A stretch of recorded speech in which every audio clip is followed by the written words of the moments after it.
नमस्कार दोस्तों, मैं विमलेश गौतम और आप देख रहे हैं ट्रिपल बी ओवरसीज। दोस्तों, हमारे पास जो अभी करंट में वर्तमान समय में रिक्वायरमेंट्स हैं पोलैंड के लिए, वो रिक्वायरमेंट्स में आपको डिटेल में इन्फॉर्मेशन देता हूं। मैं वैसे वीडियो में मैंने ऑलरेडी अपडेट किए हुए हैं, कई सारे वीडियोज़ में इसके बारे में इन्फॉर्मेशन दी गई है। अभी हमारे जो वॉक इन इंटरव्यू हैं 2 तारीख से 10 तारीख के बीच में, उसमें पोलैंड, मलेशिया और सिंगापुर तीनों देश के लिए सबमिशन होने वाले हैं। दोस्तों, हमारे पास में पोलैंड की जो रिक्वायरमेंट्स हैं, वो रिक्वायरमेंट्स इस टाइम पर जो है वो मैं आपको शेयर करता हूँ। मशरूम हेल्पर की रिक्वायरमेंट है, इसमें जनरल वर्कर की रिक्वायरमेंट है, कंस्ट्रक्शन लेबर की रिक्वायरमेंट्स है। ये रिक्वायरमेंट्स ऐसी हैं जो रेगुलर चलने वाली हैं, रेगुलर रहेंगी हमारे पास में। क्वांटिटी प्लस माइनस होती रहेगी लेकिन रेगुलर रहेगी। इसके अलावा हमारे पास जो रिक्वायरमेंट है, इलेक्ट्रीशियन की रिक्वायरमेंट है, प्लम्बर की, कारपेंटर की, मेसन की, फिटर की, फैब्रिकेटर की, इनकी रिक्वायरमेंट्स हैं। ये रिक्वायरमेंट्स हमारे पास में अभी हैं और अगर हम इसमें फाइल इन करेंगे तो डेफिनेटली इसमें आगे हो सकता है। हमारे पास में रिक्वायरमेंट करेंटली है। इसमें सैलरी जो रहेगी इन प्रोफाइल्स में, चाहे मशरूम की हो या जनरल वर्कर की हो या कंस्ट्रक्शन लेबर की प्रोफाइल हो या फिर इलेक्ट्रीशियन, प्लम्बर, कारपेंटर, मेसन, इनकी प्रोफाइल हो, इसमें सैलरी होगी पॉलिश जेलॉटी में 2800 से लेकर 3200 पॉलिश जेलॉटी के बीच में सैलरी होगी। प्लस माइनस होता है, कंपनी टू कंपनी डिपेंड करता है, लेकिन सैलरी की जो रेंज है 8 घंटे के लिए 2800 से लेकर 3200 के बीच में रहेगी। डिपेंड करता है कंपनी टू कंपनी। अब जो भी कंपनी जैसा भी रहेगी उसके हिसाब से, क्योंकि जब डॉक्यूमेंट्स सबमिट करते हैं तो डिपेंड करता है कंपनी के ऊपर, किस कंपनी के पास क्या अवेलेबिलिटी है। कई बार कुछ कंपनी का वीज़ा नहीं निकलता तो दूसरी कंपनी का वीज़ा निकलेगा तो सैलरी उसके हिसाब से एप्लीकेबल होगी। लेकिन सैलरी के जो रेंज है वो 2800 से लेकर 3200 पॉलिश जेलॉटी के लगभग है। सो अगर हम देखते हैं इंडियन करेंसी में, ये लगभग सैलरी बनती है 55 से लेकर 65,000 के बीच में लगभग बनती है जो सैलरी है ना। सैलरी अगर हम देखते हैं लगभग ये रेंज रहेगी इसमें। टोटल जो सैलरी है अगर हम इंडियन करेंसी में देखें तो प्लस माइनस होता रहता है, कभी कम तो कभी ज़्यादा। अब 55, 56, उधर 64, 65 ऐसा प्लस माइनस हो सकता है।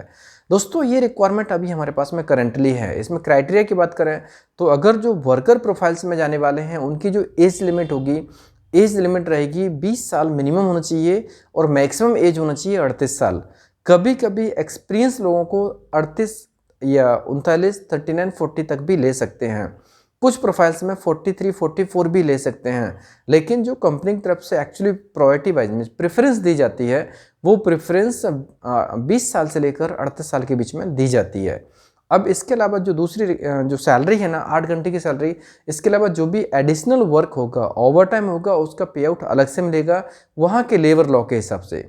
कभी कभी सैलरी मिस पर आर के हिसाब से मिलती है, जैसे 13.37 या कभी 14 ज़ेलॉटी मिलती है। डिपेंड करता है जो कंपनी है, कभी मिस उनका ऑफर किसके हिसाब से वैसा देखना पड़ेगा। कभी पर आर के हिसाब से होती है, कभी फिक्स कर देते हैं। तो जो भी हो, अगर पर आर के हिसाब से हो या फिक्स हो, बेसिक सैलरी के बाद एक्स्ट्रा जो काम करेंगे उसका ओवर टाइम ज़रूर मिलेगा। कंपनी की तरफ से एकोमोडेशन फ्री मिलेगा और जो शुरू में ट्रेनिंग होती है, ट्रेनिंग पीरियड में ऑब्वियसली वो जो बंदे को अगर नहीं आता हो, नॉलेज काम करने का नॉलेज नहीं है, एक्सपीरियंस नहीं है, तो उसको 1 महीने की ट्रेनिंग मिलती है, 4 हफ्तों की ट्रेनिंग मिलती है। और यहाँ से जब कैंडिडेट जाएगा तो उसका क्वारंटाइन कंपनी के एक्सपेंस पे होगा। जो भी प्रोसेस होगी वो बिल्कुल आपको ट्रांसपेरेंट रहेगी, डे 1 पे क्लियर कर दी जाएगी। कभी कभार थोड़ा प्लस माइनस हो सकता है, एम्प्लॉय टू एम्प्लॉय डिपेंड करता है, लेकिन ऑब्वियसली जो बेसिक चीज़ें हैं, जो इंपॉर्टेंट चीज़ें हैं, वो सारी चीज़ें हैं जैसा कि हम कंपनी से बात करते हैं उसके हिसाब से आपको शेयर करते हैं। सैलरी की बात हो, ड्यूटी आवर्स की बात हो, फैसिलिटीज़ की बात हो, फ्यूचर स्कोप की बात हो, उसमें से हम कोशिश करते हैं जितनी ज़्यादा कैंडिडेट की हम हेल्प कर पाएँ उतनी हम कोशिश करते हैं। दोस्तों, सबसे इंपॉर्टेंट चीज़ है कि डॉक्यूमेंट्स ऑथेंटिक होना चाहिए, डॉक्यूमेंट्स जेन्युइन होना चाहिए और डॉक्यूमेंट्स के ऊपर हम 100% गारंटी देते हैं कि हमारे पार्टनर्स के, हमारे एम्प्लॉयर्स के डॉक्यूमेंट्स 100% जेन्युइन होंगे और स्ट्रॉन्ग होंगे, जिसकी वजह से वीज़ा लगना प्रैक्टिकली पॉसिबल है। पहले ऐसा होता था कि जून, जुलाई, अगस्त, सितंबर में रिफ्यूजल्स बहुत हुए थे, लेकिन अभी जो रीजन्स हैं रिफ्यूजल्स के वो हमें पता चल चुके हैं। अब ये मान लीजिए कि आगे टाइम पर रिफ्यूजल्स नहीं हो, हम ऐसी पूरी कोशिश कर रहे हैं। सो दोस्तों, चाहे वो वर्कर के लिए हो या किसी भी प्रोफाइल्स के लिए हो, जो वैकेंसीज मैंने आपको शेयर की, इसमें से अगर अप्लाई करने वाले हैं तो डेफिनेटली उनके लिए राइट अपॉर्चुनिटी है, 2 तारीख से लेकर 10 तारीख के बीच में वो ऑफिस में आके प्रोसेस कर सकते हैं, एग्रीमेंट कर सकते हैं। और जो प्रोसेसिंग टाइम है वो 4 to 6 मंथ के बीच में प्रोसेसिंग टाइम है। तो जैसा भी प्रोसेसिंग होगा उसके हिसाब से हम आपको इन्फॉर्म करेंगे। हैवी ड्राइवर के लिए सैलरी थोड़ी अच्छी है। हैवी ड्राइवर में बेसिक सैलरी 5000 पॉलिश जेलोटी है और 6000 भी हो सकती है, डिपेंड करता है कैंडिडेट टू कैंडिडेट और एक्सपीरियंस के हिसाब से, कंपनी बाई कंपनी भी डिपेंड करेगा। सैलरी बेसिक सैलरी 5000 से 6000 के बीच में है, जो कि इंडियन करेंसी में लगभग 90,000 से 1 लाख के बीच में है। कम करेंसी प्लस माइनस होती रहती है, इसलिए ये रेट भी प्लस माइनस होता रहता है। और उसके ऊपर उनको जो भी टिप वगैरह मिलते हैं, ट्रिप अलाउंस मिलता है, वो चीज़ें अलग रहेंगी। एकोमोडेशन कंपनी की तरफ से फ्री मिलेगा और जो बाकी चीज़ें हैं ऑब्वियसली आपको एज पर द कॉन्ट्रैक्ट मिलने वाली हैं। कॉन्ट्रैक्ट रहेगा 1 ईयर प्लस रिन्यूअल।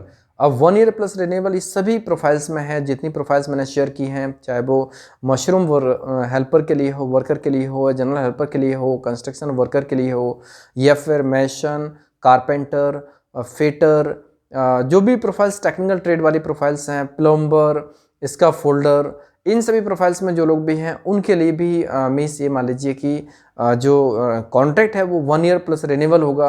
अब 1 ईयर की डेफिनेशन क्या है? 1 ईयर जो पहला वीज़ा लगेगा वो 1 ईयर का है। 1 ईयर के बाद जो नेक्स्ट वीज़ा लगता है ना, वो रिन्यूअल का होता है। अब रिन्यूअल ऑब्वियसली कोई भी कंपनी किसी को हायर करेगी तो ऑब्वियसली उनको कुछ मिनिमम एक्सपेक्टेशन होगी जो परफॉर्मेंस के ऊपर। कैंडिडेट को अपना परफॉर्मेंस अच्छा रखना होगा। अच्छा परफॉर्मेंस होगा तो कंपनी डेफिनेटली रिन्यू करती है। ऐसे चांसेस होते हैं कि कंपनी आगे टाइम पर टीआरसी और बाकी चीज़ों में भी हेल्प करती है, लेकिन कैंडिडेट को अपना परफॉर्मेंस डेफिनेटली अच्छा रखना होता है। कैंडिडेट अपना परफॉर्मेंस अच्छा रखेंगे तो डेफिनेटली ये चीज़ हो जाएगी। और सबसे इंपॉर्टेंट चीज़ ये है कि जो भी कैंडिडेट अप्लाई करते हैं ना, तो अप्लाई करने के लिए सबसे महत्वपूर्ण चीज़ होती है कि इन्फॉर्मेशन जो मिलती है उसके ऊपर तैयारी अच्छी होती है। हम लोग वीएफएस के लिए उनकी तैयारी बहुत अच्छे से करवाएंगे, जिससे कि कैंडिडेट कॉन्फिडेंट होंगे और उनका वीज़ा लगने के चांसेस ज़्यादा होंगे। दोस्तों, फैक्ट्री वर्कर थोड़ा टेक्निकल काम है, इसमें 10th क्लास पास होना चाहिए। बाकी प्रोफाइल्स में क्वालिफिकेशन कंपलसरी नहीं है। ट्रेड प्रोफाइल्स में जैसे इलेक्ट्रीशियन, मेसन, प्लम्बर, स्कैफोल्डर, इसमें कैंडिडेट के पास ट्रेड सर्टिफिकेट होना ज़रूरी है। अगर ट्रेड सर्टिफिकेट होगा तो वो उसमें अप्लाई करेंगे, उनको सेम प्रोफाइल मिल सकती है, लेकिन नहीं होगा तो उसमें एज अ हेल्पर प्रोफाइल मिलेगी। सो दोस्तों, क्वालिफिकेशन बाकी प्रोफाइल्स में मैटर नहीं करती, लेकिन जो मशीन ऑपरेटर फैक्ट्री वर्कर है उसमें 10th पास कंपलसरी है। तो जो लोग भी इंटरेस्टेड है वो लोग डेफिनेटली अप्लाई कर सकते हैं। और सभी प्रोफाइल्स में कैंडिडेट को इंग्लिश आना ज़रूरी है। इंग्लिश बहुत हाई फाई नहीं चाहिए कि इंग्लिश मैन की तरह इंग्लिश चाहिए, लेकिन इंग्लिश एवरेज इंग्लिश चाहिए। एवरेज इंग्लिश का मतलब कि वो बोलें तो सामने वाला समझ जाए, सामने वाला बोले तो वो समझ जाए और सेम वे में रिप्लाई कर पाएँ। मीन्स कम्युनिकेशन प्रॉपर होना चाहिए। ऐसा नहीं टूटी फूटी इंग्लिश जिसमें सामने वाले को एनर्जी खर्च करनी पड़ रही है समझने के लिए, और सामने वाला बोल रहा तो ये सामने फेस देख रहे हैं, ऐसे इंग्लिश नहीं चाहिए। इंग्लिश हमें ऐसी चाहिए जो एवरेज इंग्लिश हो, बोल सकें, बोलने पर रिप्लाई कर सकें, कम्युनिकेशन पूरा होना चाहिए। डॉक्यूमेंटेशन के ऊपर देखा जाए तो हमें सिंपल कैंडिडेट की एकेडमिक सर्टिफिकेट चाहिए, पासपोर्ट की कॉपी चाहिए, पासपोर्ट चाहिए मतलब फ़ोटो चाहिए मैट फिनिश पेपर पर 80% फेस वाला अच्छे क्वालिटी वाला फ़ोटो चाहिए, और रिज्यूमे चाहिए। इतनी चीज़ें हमारे पास में रिक्वायरमेंट है हमें। और डबल डोज वैक्सीन होना चाहिए। कोविड मीन्स जो अपना कोविशील्ड है, जो भी सर्टिफाइड है वो उसमें एलिजिबल हैं, वो लोग सबमिट कर सकते हैं। ठीक है। अब यहाँ पर मेन पॉइंट ये है कि ये डॉक्यूमेंट्स होने के बाद में उनको एक इम्पॉर्टेंट पॉइंट रहता है कि बैंक स्टेटमेंट।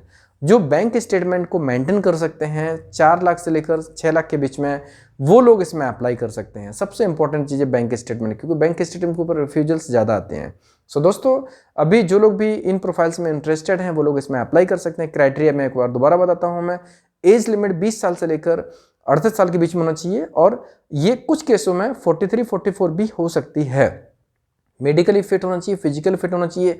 मेडिकली फिट में उनको कोई भी बीमारी नहीं होना चाहिए, जैसे टीबी, कैंसर, हेपेटाइटिस, इसके अलावा HIV, ब्लड प्रेशर, इसके अलावा जो भी शुगर, स्किन की प्रॉब्लम, ये बीमारियां नहीं होनी चाहिए, ईयर से बराबर सुनाई देना चाहिए और आई से बराबर देखना चाहिए, आँखों और कानों का भी प्रॉपर चेकअप होता है वो बराबर होना चाहिए।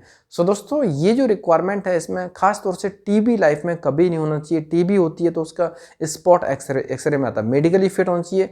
फिजिकली फिट का मतलब है कि उनका मिनिमम वेट 50 किलो होना चाहिए, मैक्सिमम 90 केजी होना चाहिए, और अगर उनकी हाइट बहुत ज़्यादा है तो 95-100 भी चल सकता है। सो दोस्तों जो वेट है, वेट का मीन्स कैंडिडेट इनर्जेटिक होना चाहिए और वो काम करे, वहाँ पर रिजल्ट आना चाहिए, परफॉर्मेंस अच्छी होना चाहिए। इन क्राइटेरिया में इसके अलावा उनके पास पासपोर्ट में 18 महीने की कम से कम वैलिडिटी होना चाहिए, पुलिस में रिकॉर्ड अच्छा होना चाहिए, पीसीसी निकालना पड़ेगा। सो ये बहुत इंपॉर्टेंट चीज़ है, कम्युनिकेशन स्किल्स और बैंक स्टेटमेंट। इन सभी चीज़ों पर जो लोग भी कंफर्टेबल हैं, इंटरेस्टेड हैं, फिट हैं, वो लोग इसमें अप्लाई कर सकते हैं। अपने सभी डॉक्यूमेंट्स लेके, ओरिजिनल डॉक्यूमेंट, जेरोक्स कॉपी और स्कैनिंग कॉपी लेके हमारे ऑफिस में 2 तारीख से लेकर 10 तारीख के बीच में विजिट करें। अभी जो लोग अप्लाई करेंगे ना, उन लोगों का ये मान लीजिए कि अप्रैल महीने से मई महीने के बीच में प्रोसेस कंप्लीट हो जाएगा। प्रोसेस में 4 to 6 मंथ का टाइम लगता है, और ये टाइम अभी हम कोशिश करते हैं कि हम भी एक्सपेक्टेशन रख रहे हैं कि बहुत जल्दी होगा। मीन्स पहले की तुलना में अब थोड़ा फास्ट होगा। हर देश में हर जगह परेशानियां हैं, सो हर देश की गवर्नमेंट प्रिकॉशन के साथ में चीज़ों को करेगी। अभी जैसे मान लीजिए पहले बीच में लॉकडाउन हुए थे, बंद हुए थे, लेकिन अभी अगर होगा भी तो इंपॉर्टेंट चीज़ें डेफिनेटली रहेंगी, भले कुछ टर्म्स एंड कंडीशन के साथ में होगा। सो दोस्तों वीडियो कैसा लगा, अगर पसंद आया तो लाइक कीजिए, कमेंट्स कीजिए, शेयर कीजिए। हमारे वीडियोस को लगातार देखने के लिए चैनल को सब्सक्राइब कीजिए, घंटी वाला ऑप्शन जरूर दबाएं जिससे कि आपको आने वाले सारे वीडियोस के नोटिफिकेशन सबसे पहले मिलेंगे। धन्यवाद।